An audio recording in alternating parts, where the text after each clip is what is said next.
Fantasia é o que falta muito nas nossas escolas.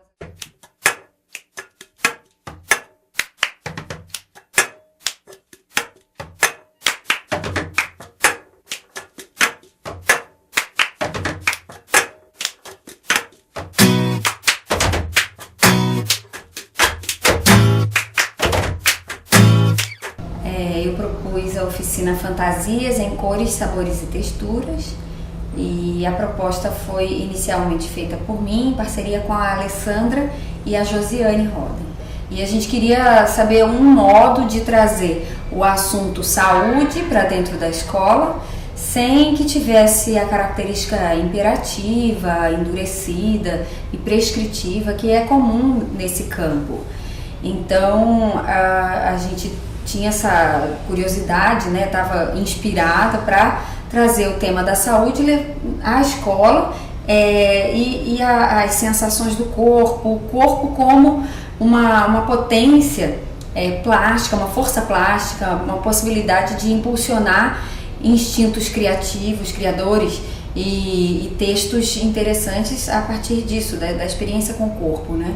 E aí nós pensamos que o alimento seria um assunto que, assim, comum para todo mundo, tem a ver com o nosso cotidiano, e o alimento tem uma tendência, normalmente o campo da nutrição e até a medicina são permeados por recomendações, né, instruções acerca de como consumir determinados alimentos e outros, e os impactos disso na nossa saúde.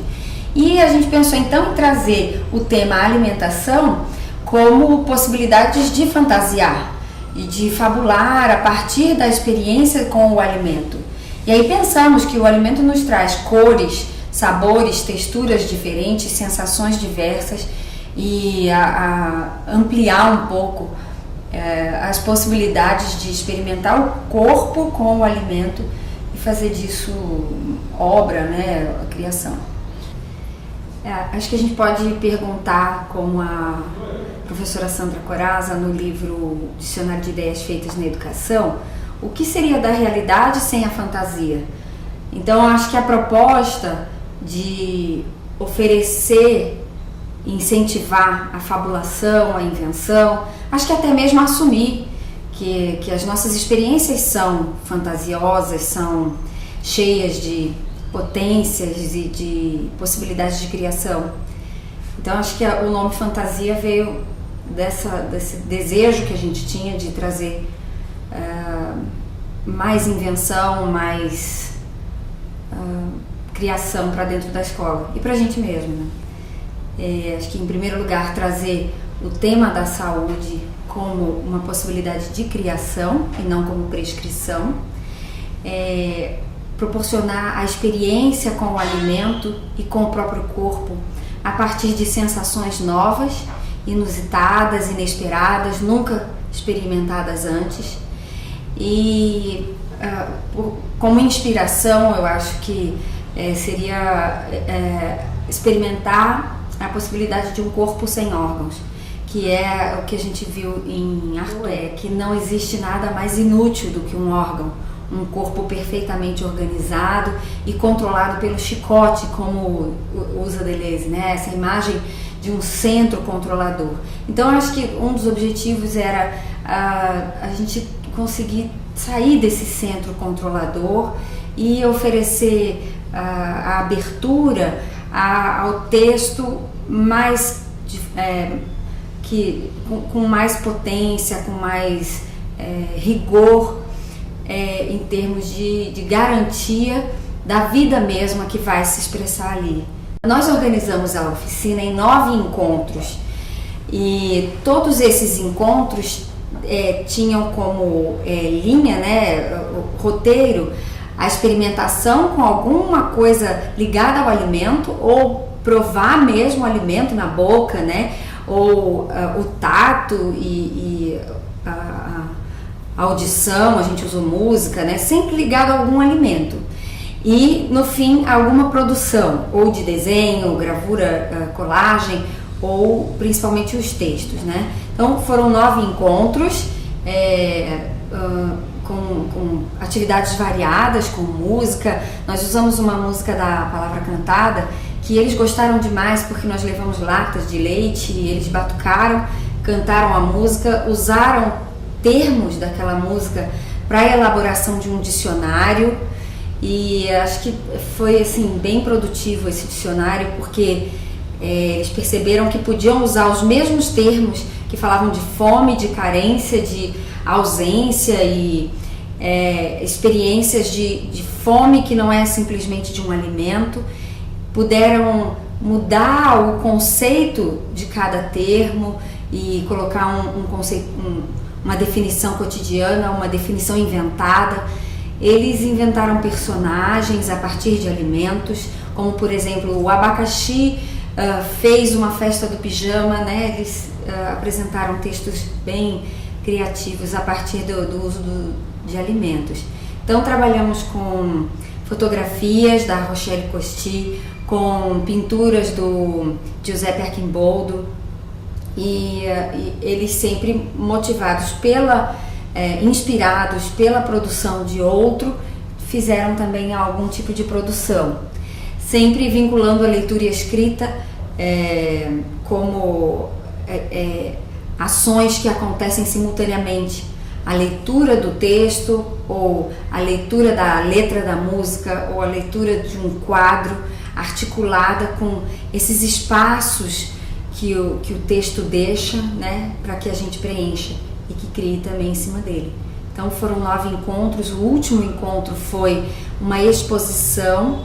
Eles selecionaram quais eram as obras preferidas, né, de cada um, e fizeram a sua exposição. Cada um ficou ao lado do seu objeto escolhido, né, e apresentou para os colegas.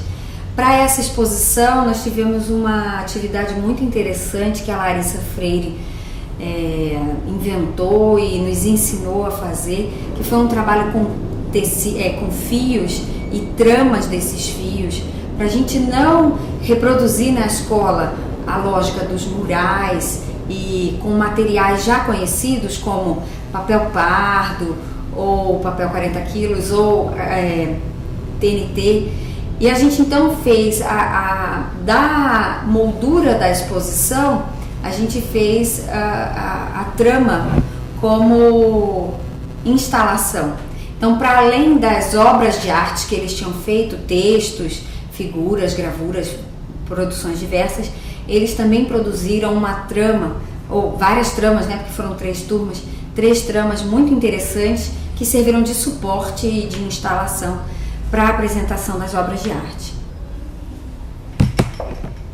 Acho que o maior resultado é a produção de textos criativos, com textos com elementos inusitados que nos surpreenderam em muitos momentos. Tivemos comentários dos professores, alguns dizendo: antes de vocês virem aqui, nós trabalhávamos desse modo, agora eu percebo que eu posso trazer coisas novas para a sala de aula.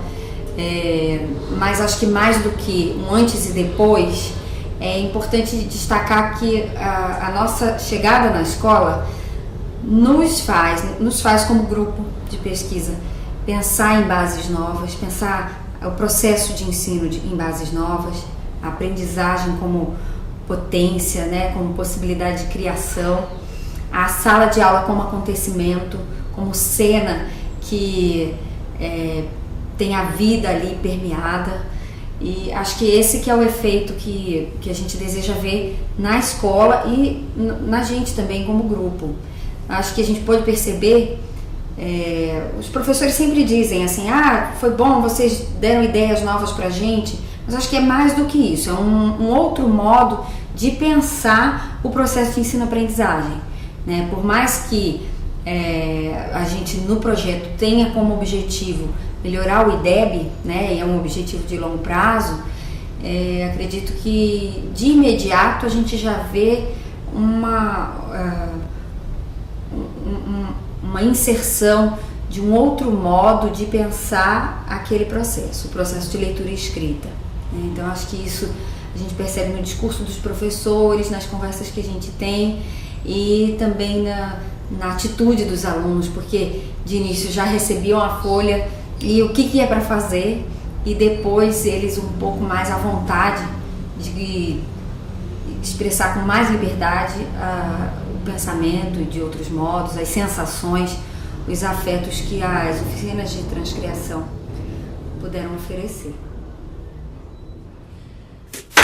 Gente, eu tô ficando impaciente, a minha fome é persistente. Come frio, come quente, come o que vê pela frente. Come a língua, come o dente, qualquer coisa que alimente. A fome come simplesmente, come tudo no ambiente. Tudo que seja atraente, é uma fome absorvente. Come nunca é suficiente, toda fome é tão carente. Come o amor que a gente sente, a fome come eternamente. No passado e no presente, a fome é sempre descontente. Fome, come, fome, come. Se vem de fora, Ela devora, ela devora, ela devora. Coisa que alimente. se for cultura, Ela tritura, ela tritura. se o que vem é uma cantiga, Ela mastiga, ela mastiga. ela então nunca discute. Só deglute, só deglute. E se for conversa mole, Se for mole, ela engole. se faz falta no abdômen. Come, come, fome, Gente, come. eu tô ficando impaciente. A fome sempre é descontente.